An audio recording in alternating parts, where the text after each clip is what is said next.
right? And this actually wasn't the same day I was coming home. It was a little while after, because I was alone.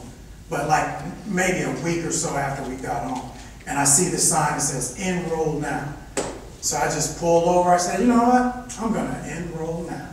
And so I pulled over, I got out, I went inside, and I was like, I waited in this long line. It was a huge line.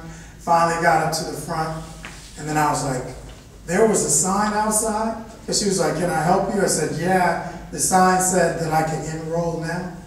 And then they were like, they looked at each other, the two were, said, man, get over there. You have like papers to fill out. You didn't even do, you know, we need paperwork. I didn't know anything about it. So I went, I filled it out, and I started.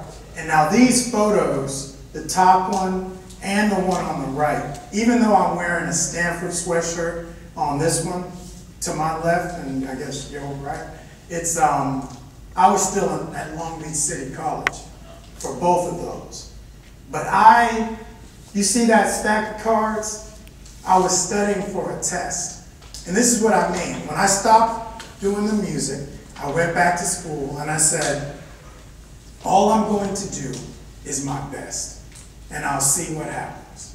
And I said, everything that I do, what's going to happen is, it's going to be my world. Every paper I get for that moment, that paper will be my world. That class will be my world. I won't think about, oh, you know, making the dean's list, just that paper.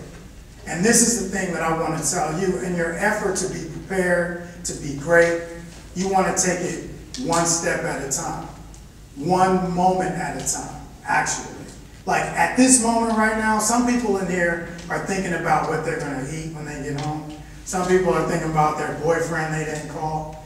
But then some of you are thinking about what I'm saying and like listening and then absorbing it, and you're totally in the moment. And those are the people who have that ability to do that and then take what you've heard and actually put it into practice, that you get so far when you're able to do that. And so what I did is I used to close Starbucks every night. I'd be in there studying till midnight. And that's why both of those are Starbucks, you can tell. Same photo. I sat in the same place every day, and I wore that same Stanford sweatshirt. And I remember one time a lady, she actually went to Stanford. She's in there and she goes, did you go to Stanford? Because are you bragging or something? You wear that every day. And I was like, no, like my goal is to go to Stanford. I'm at City College and I wear this as a reminder.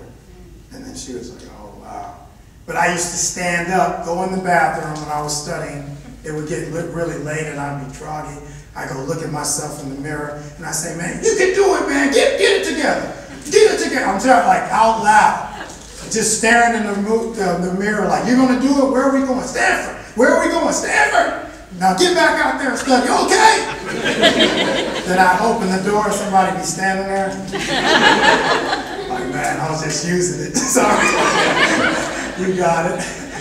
But no, talking to myself, like you have to encourage yourself sometimes. And what happened is, I got straight A's, like doing my best, staying focused on paper to paper.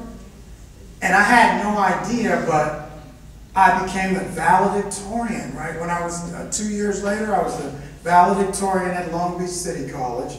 And then I applied to Stanford. And the year that I applied, and remember, I went to Long Beach City College. That's not, like if they said, make a map to Stanford from high school. I don't think you go, okay, I'm going to go here, then to Long Beach City College, then I'm going to go to Stanford, and I'll be a rapper. Like, that's not usually, most people like, you know, get the best school, you know, go to private school, da-da-da-da. But God had another plan for me.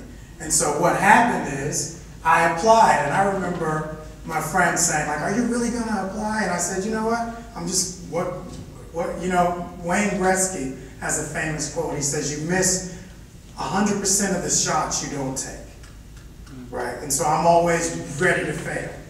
I said, all I can do is fail to get in. But what's the best that can happen? It could be a miracle.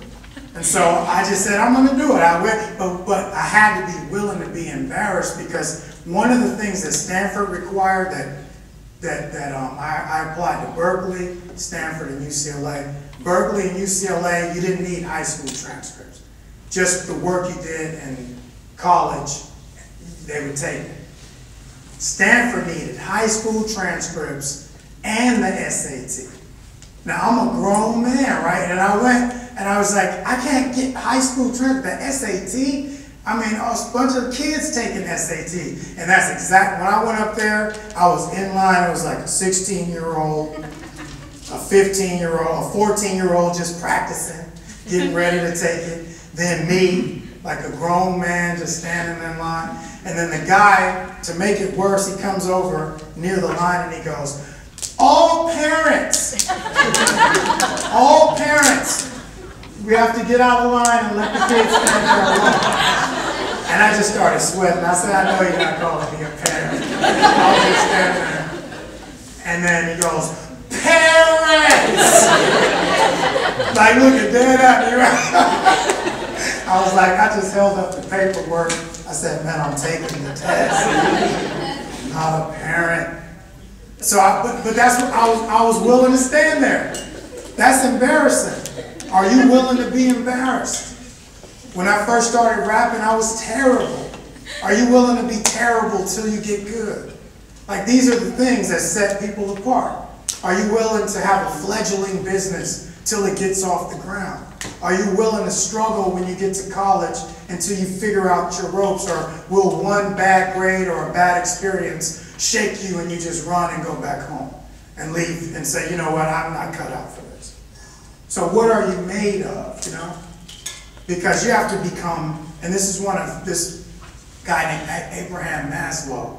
He had a hierarchy of needs. He was a psychiatrist, psychologist. And he said that one of the things that you need to do most of all, if you want to become a self-actualized person, meaning if you want to really realize your true potential, is you have to be independent of the good opinions of other people. The things he emphasized the most. Be independent of the good opinions of other people.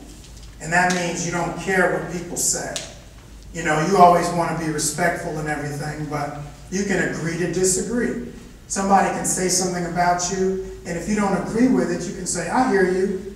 And then your mind just say, that's not true, I disagree.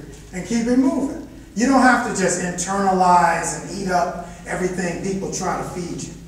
Man, I don't think you'll ever make it in life.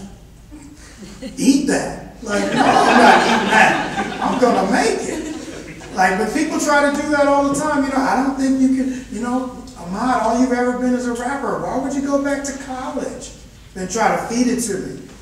And I'm like, I hear you. I'm not eating that. And so what happened, I was valedictorian. The year I applied to Stanford, out of thousands of applicants from Yale, Harvard, overseas, Oxford, they let 20 people in as transfer students. I was one of the 20, right? That's amazing. Now, I'm not saying that